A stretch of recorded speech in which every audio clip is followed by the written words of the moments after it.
పత్రికా విలేకరులకు అభినందనలు. నిన్న సాయంత్రం జరిగిన సంఘటన, చీకటిగూడెం గ్రామంలో నిన్న సాయంత్రం జరిగిన సంఘటనలో ఎమ్మటి రమేష్, సతీష్ వాళ్ళకున్న ఇంటి జాగా గొడవల్లో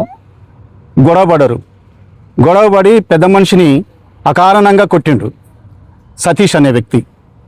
అది రమేష్ వాళ్ళ కొడుకు తెలిసి, మా నాన్నని ఎందుకు కొట్టినావు, మా నాన్న గల్ల ఎందుకు పెట్టినావు అని అడిగిండు. అడిగిన క్రమంలో ఇద్దరు పెనుగులాట జరిగింది, చెవుకు దెబ్బ తగిలింది. దానికి రక్తం అంతా కారిందని హాస్పిటల్లో అన్ని సెలూన్లు ఎక్కించి పెద్ద క్రియేట్ చేసి పోలీస్ స్టేషన్లో కేసు పెడితే పోలీసు వాళ్ళు పోయిండ్రు, ఎఫ్ఐఆర్ చేసిండ్రు, హత్యా ప్రయత్నం అని 307 చేసిండ్రు. అయినా కూడా ఈరోజు చిరుమర్తి లింగయ్య గారు అతన్ని పరామర్శించడానికి పోయి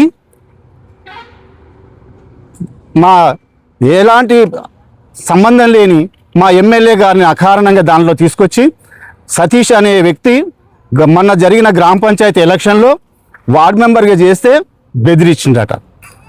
బెదిరిస్తే మరి బెదిరించిన వాడిని ఉపసంహరించుకోలేదుగా, వార్డు మెంబర్గా గెలిచిందిగా, మరి సోయిందా? దేనికి మాట్లాడుతున్నావు లింగయ్య గారు? నీకు అలాంటి మాట్లాడటం సభ్యత కాదు, ఎమ్మెల్యే గారిని విమర్శించడం సభ్యత కాదు. నువ్వు ఏం చేసినావని రచ్చ చేసుకుంటూ తిరుగుతున్నావు. నువ్వు ఇన్నాళ్ళు ఏడున్నావు, ఏం చేసినావు? నీ సతీష్ అనేటోడు ఏం దందా చేసిండు? నీ 10 సంవత్సరాల నీ గవర్నమెంట్లో బియ్యం దందా చేసిండు, తౌడు దందా చేసిండు. తౌడులో ఇసుక కలిపితే పట్టుకొని కేసులు పెట్టిండ్రు.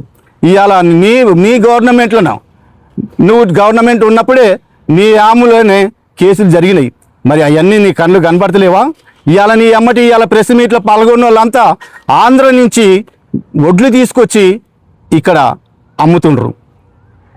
అలాంటి వాళ్ళని నువ్వు ఎమ్మటేసుకొని తిరగటం, నువ్వు వాళ్ళని ఎమ్మటేసుకొని ప్రెస్ మీట్లో పెట్టడం లోకం చూస్తుంది.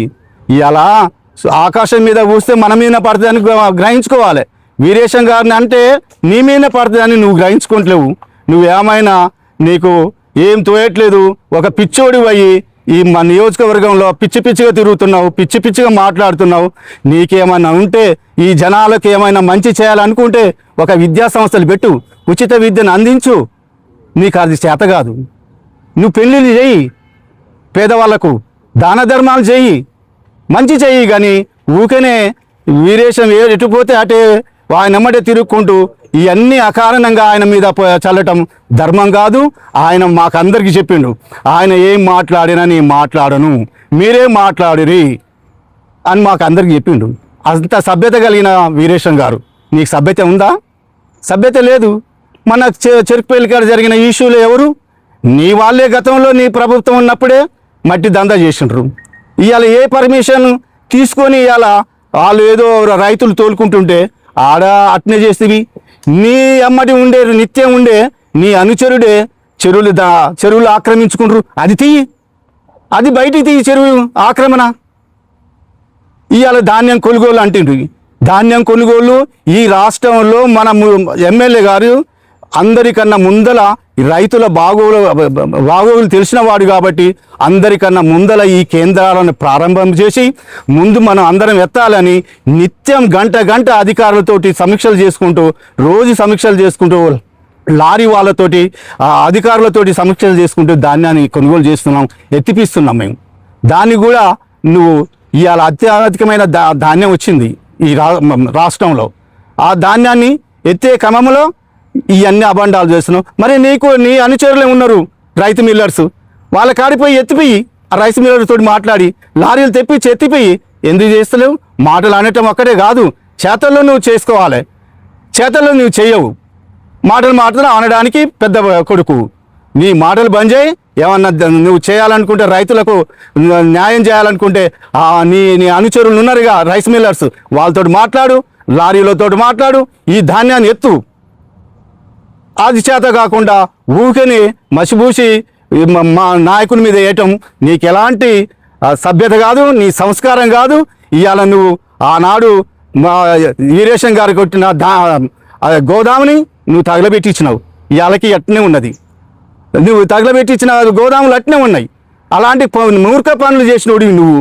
ఇవాళ మా ఎమ్మెల్యే గారు ఇంత మంచి పనులు చేస్తుంటే నువ్వు ఓర్వలేక నిత్యం ఇదే ఇదే అనుకుంటూ ఊకే తిరగటం అంటే దొంగ అంటే నువ్వే దొంగ అవుతావు. కానీ మా ఎమ్మెల్యే గారికి ఎలాంటి లేదు. మా ఎమ్మెల్యే గారు ఉచిత విద్య అందిస్తుండు, నిత్యం పేదవాళ్ళ కోసం ఎన్నో పనులు చేసుకుంటా ఈ నియోజకవర్గాన్ని నీటి వనరులకు అయితేంది, విద్యకు అయితేంది, వైద్యానికి అయితేంది ఎన్నో పనులు చేసుకుంటూ వస్తున్న మా వీరేశం గారిని అనటం నీ చేతగానితనం, నీ అసమర్థత, నీకు దేనికి పనికి రావు. ఈ నియోజకవర్గంలో నీకు పుట్టగతులు లేకుండా జనం తిరగబడి కొట్టే రోజులు వస్తాయి.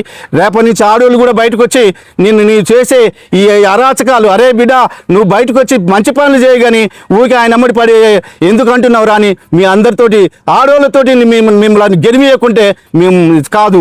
మీ బీఆర్ఎస్ నాయకులు చేసే అరాచకాలు ఇంతకుముందు ఎన్ని చేసినావు నువ్వు? ఈ నియోజకవర్గంలో ఎంతమందిని డీటీసీకి ఎత్తినావు? మా ఎమ్మెల్యే గారు వచ్చినాక ఒక్కళ్ళన్నా డీటీసీకి ఎక్కినావా? ఎంతమందిని కొట్టించినావు? ఇవాళ వాళ్ళందరూ కళ్ళు తెరుచుకొని ఉన్నారు. అయ్యో మమ్మల్ని ఆ రోజు ఇంకో చెత్తబడ కొట్టించుండి డీటీసీలకు ఎత్తి ఇవాళ మా ఎమ్మెల్యే గారు ఎవరిని డీటీసీలకు ఎత్తకుండా తన మంచితనంతో ఈ నియోజకవర్గాన్ని పరిపాలిస్తుండు. అలాంటి వాళ్ళకి అందరు ఉండాలని మా కార్యకర్తలు అందరూ అనుకుంటారు. దుర్మార్గుడు నువ్వు అయ్యి ఈ నియోజకవర్గంలో తిరుక్కుంటూ మా మీద రాలేయటమే తప్ప ఆ రాళ్ళు నీకే తగులుతాయి లింగయ్య. రేపటి నుంచి ఆడోళ్ళు బయటికి వెళ్తారు, ఆడోళ్ళు నిన్ను నీ నియోజకవర్గంలో తిరగకుండా చేస్తారని ఈ పత్రికా ముఖంగా నీకు తెలియజేస్తున్నా.